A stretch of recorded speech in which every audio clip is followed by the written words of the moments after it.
नमस्कार दोस्तों, competition war के यूट्यूब चैनल में आपका स्वागत है। मेरा नाम है संदीप। उपस्थित हूँ आपके लिए लेकर नवंबर 2023 के करंट अफेयर्स में एक नई वीडियो।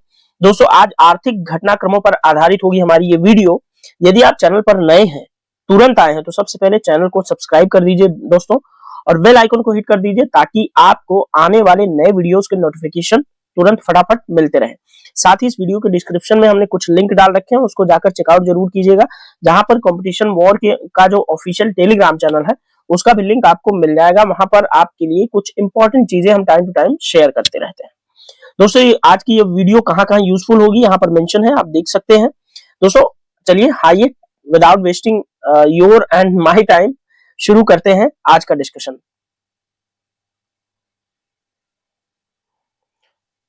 दोस्तों, आज आपको जो वॉइस होगी वो काफी अच्छी आ रही होगी, क्योंकि आज हमने अच्छी वॉइस का प्रबंध कर लिया है, क्योंकि हमने एक बढ़िया सा माइक ले लिया है। क्योंकि इससे पहले जो वीडियोस हम अपलोड करते थे वो बहुत थोड़ा खराब वॉइस उसमें जाती थी, तो इम्पैक्ट जो है वो अच्छा नहीं जाता था, इसलिए वो प्रॉब्लम जो थी माइक वाली हमने दूर कर दी है।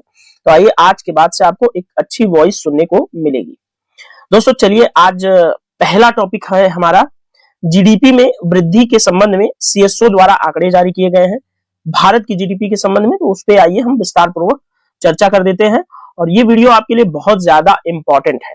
आइए डिस्कस करते हैं। दोस्तों, सांख्यिकी और कार्यक्रम कार्यान्वयन मंत्रालय का एक विभाग है जिसको सीएसओ बोलते हैं। उसके नवीनतम आंकड़ों के अनुसार जो है, जुलाई से सितंबर माह को कवर करते हुए 2023-24 की दूसरी तिमाही के लिए भारत का सकल घरेलू उत्पाद जो है वो बढ़कर 7.6% हो गया है। याद रखिएगा, ये 2023-24 के दूसरी तिमाही की बात चल रही है, ठीक है दोस्तों। भारतीय रिजर्व बैंक द्वारा इस दूसरी तिमाही के लिए 6.5% के जीडीपी वृद्धि का पूर्वानुमान व्यक्त किया गया था, जो कि अब बढ़ गया है 7.6%, ठीक है। ये सीएसओ के आंकड़े हैं। दोस्तों, 3 वर्ष पूर्व जो सांख्यिकी और कार्यक्रम कार्यान्वयन मंत्रालय है, उसने वर्ष 2020 और 21 के दूसरे तिमाही जीडीपी डेटा की घोषणा की है। भारत तकनीकी मंदी के दौर से गुजर रहा था, ये ऐसा जो है सांख्यिकी कार्यक्रम कार्यान्वयन मंत्रालय ने कहा था। लेकिन वर्तमान में विकास दर में उछाल से उम्मीद बढ़ी है कि भारत में आर्थिक सुधारों की गति अब और तेजी से बढ़ने लगी है। दोस्तों, यहाँ पर आपके लिए कुछ सारणी के अंदर रियल जो ग्रोस वैल्यू एडिड के आंकड़े हैं वो यहाँ पर 2019 के, 20 के, 2021 के, 22 के और 23 के संबंध में दिए हुए हैं। आंकड़े आप देख लीजिएगा, आपके सामने है। थोड़ा सा वीडियो पॉज करेंगे तो आपको टोटल कहानी समझ में आ जाएगी। तमाम सेक्टर्स में जो वृद्धि है और वर्ष दर वर्ष वो दी हुई है। जैसे एग्रीकल्चर इंडस्ट्री में क्या है, इंडस्ट्री में क्या है, माइनिंग इंक्वायरिंग में क्या है, ये सब सारा कुछ दिया हुआ है। आप वीडियो रोक करके देख सकते हैं। तो चलिए, इस डिस्कशन में थोड़ा सा और आगे बढ़ते हैं। दोस्तों, हमारी नेक्स्ट न्यूज काफी इंपॉर्टेंट है, थोड़ा इंटरनेशनल न्यूज है, लेकिन हम इसको आर्थिक घटनाक्रमों में इसलिए डिस्कस कर रहे हैं क्योंकि इस न्यूज का आर्थिक महत्व भी भारत के लिए ठीक ठाक स्तर पर है। अंतरराष्ट्रीय स्तर पर तो महत्व है ही है। तो दोस्तों, अगरतला अखाउरा रेल लिंक की बात हम इस जो है टॉपिक में करने वाले हैं। तो दोस्तों, भारत और बांग्लादेश द्वारा 2013 में पूर्वोत्तर भारत में पहली भारत बांग्लादेश अंतरराष्ट्रीय रेलवे कनेक्टिविटी स्थापित करने के लिए एक समझौता ज्ञापन पर हस्ताक्षर किया गया था। कब? 2013 में पूर्वोत्तर के राज्य और बांग्लादेश के बीच कनेक्टिविटी के लिए, रेल कनेक्टिविटी के लिए ये एमओयू पर साइन 2013 में किया गया था। अब एक दशक बाद, यानी कि अब 2023 में प्रधानमंत्री, भारत की जो प्रधानमंत्री है और बांग्लादेश की जो प्रधानमंत्री है शेख हसीना, जिनकी फोटो यहाँ पर लगी हुई है, उन्होंने इस जो 10 वर्ष पहले जो एमओयू हुआ था उसको कार्यरूप देने के लिए वर्चुअली इस योजना का उद्घाटन कर दिया है।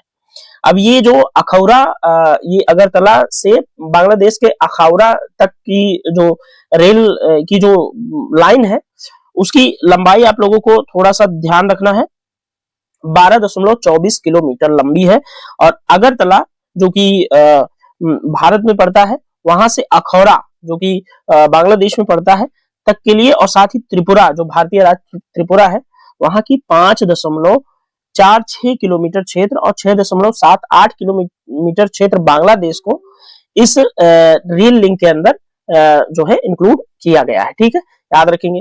अब दोस्तों यह परियोजना जो है भारत सरकार द्वारा वित्त पोषित होगी। ठीक है, भारत की जो सरकार है वो इसको फिनांस करेगी, इस परियोजना को। ठीक है, आगे बढ़ेंगे और इस परियोजना का थोड़ा हम मैप देखते हैं, मैप के माध्यम से समझने की कोशिश करते हैं। यहाँ पर देखिए न्यू सैंक्शंस इनॉर्गेशन जो हुआ था, 12.5 किलोमीटर लंबी ये रेलवे लाइन है, ये देख लीजिए अगरतला से अखौरा तक। ठीक है, और ये कहाँ से शुरू हो रही है, यहाँ से, और ये पूरा ढाका होते हुए फिर अगरतला, फिर ये यहाँ पे चिटगांव पोर्ट तक जा रही है। ठीक है,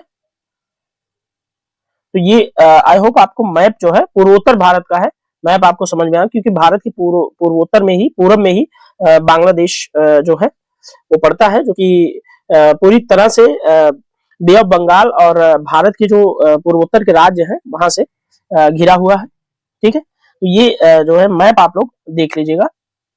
आगे बढ़ेंगे दोस्तों, इस परियोजना के संबंध में कुछ डिटेलिंग आइए थोड़ा सा डिस्कस कर लेते हैं।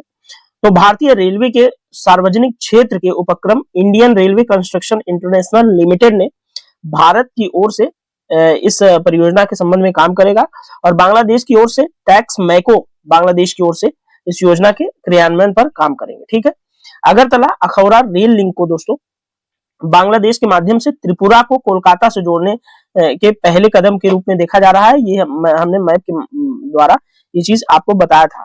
ठीक है दोस्तों, इसमें लोगों के बीच कनेक्टिविटी के अलावा कृषि उत्पादों, चाय, चीनी, निर्माण वस्तुओं, लोहा, इस्पात, उपभोक्ता वस्तुओं में भारत बांग्लादेश व्यापार को बढ़ावा देने में इस रेल लिंक के माध्यम से काफी मदद मिलेगी।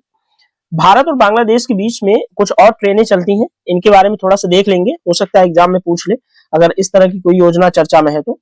पश्चिम बंगाल से बांग्लादेश के बीच कुछ ट्रेनें चलती हैं, जैसे बंधन एक्सप्रेस, मैत्री एक्सप्रेस और मिताली एक्सप्रेस। याद रहे, ये आपसे प्रीलिम्स के एग्जाम में पूछ सकता है। भारत और बांग्लादेश के बीच दोस्तों दो अन्य योजनाएं और इस जो है वर्चुअल प्रोग्राम के माध्यम से इन दो योजनाओं को और जो है लॉन्च किया गया। तो इसमें एक 65 किलोमीटर लंबा खुलना मोंगला पोर्ट रेल लाइन है, एक ये योजना है। दूसरी बांग्लादेश के रामपाल में 1320 मेगावाट की एक मैत्री सुपर थर्मल पावर प्लांट की स्थापना के संबंध में भारत के एनटीपीसी और बांग्लादेश के पावर डेवलपमेंट बोर्ड के बीच समझौता हुआ है। ठीक है, तो ये आपको इतना जो है भारत और बांग्लादेश के विषय में याद रखना चाहिए। भारत और बांग्लादेश के जो अंतर्राष्ट्रीय संबंध, द्विपक्षीय संबंध है, उनके भी लिहाज से काफी इंपॉर्टेंट और पीपल टू पीपल कनेक्टिविटी और जो व्यापार है उसके लिए भी काफी जो है हेल्पफुल होगी ये परियोजना। ठीक है, आगे बढ़ेंगे। 24 में एशिया प्रशांत में मानव विकास रिपोर्ट के संबंध में कुछ नए आंकड़े यूएनडीपी द्वारा प्रस्तुत किए गए हैं। तो उन्हीं नए आंकड़ों की आइए थोड़ा सा चर्चा कर लेते हैं। ध्यानपूर्वक इन आंकड़ों को आप देखेंगे क्योंकि ये आंकड़े काफी ज्यादा इंपॉर्टेंट है। ठीक है, तो आइए बात करते हैं। नवंबर 2023 में संयुक्त राष्ट्र विकास कार्यक्रम यानी कि यूनाइटेड नेशन डेवलपमेंट प्रोग्राम द्वारा 2024 की एशिया प्रशांत मानव विकास रिपोर्ट को जारी किया गया। रिपोर्ट में भारत के संबंध में स्ट्रेचेस प्रोग्रेस का अध्ययन सामने आया है। तो आइए ये देख लेते हैं कि भारत के संबंध में ये जो अध्ययन है वो क्या कहता है। तो दोस्तों भारत जो है कहता है, ये अध्ययन में कहा गया है कि भारत उच्च आय और धन की वंचित वाले शीर्ष देशों में शामिल है।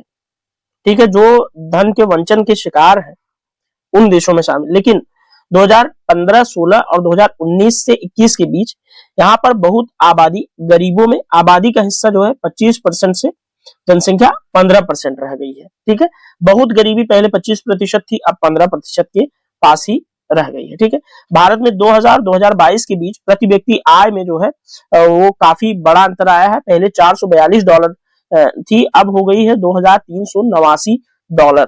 ठीक है, और 2014 से 19 के बीच में गरीबी के दर की बात करें तो ये जो है 40% से जो है 10% से बढ़कर 40% हो गई है। ठीक है, और रिपोर्ट के अनुसार दोस्तों गरीबों की संख्या संयुक्त राज्य अमेरिका में अधिक है, जहां देश की 45% आबादी रहती है।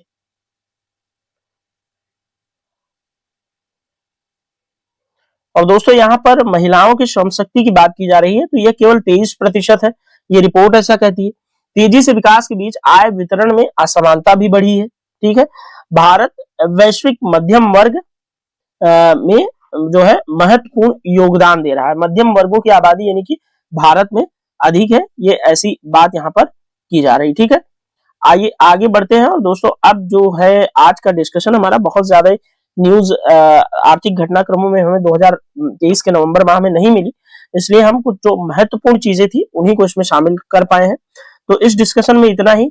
आपका ये डिस्कशन देखने के लिए बहुत बहुत धन्यवाद। आपसे गुजारिश करूंगा कि कंपटीशन वॉर के ऑफिशियल टेलीग्राम चैनल को जरूर ज्वाइन कीजिए, और अगर वीडियो देखने के बाद आपको लगे कि ये चैनल किसी भी तरफ से आपके लिए हेल्पफुल है तो इस चैनल को सब्सक्राइब जरूर कर दीजिएगा। ठीक है, बेल आइकन को हिट कर दीजिएगा, चैनल को लाइक शेयर, वीडियो को लाइक शेयर करना बिल्कुल ना भूलिएगा।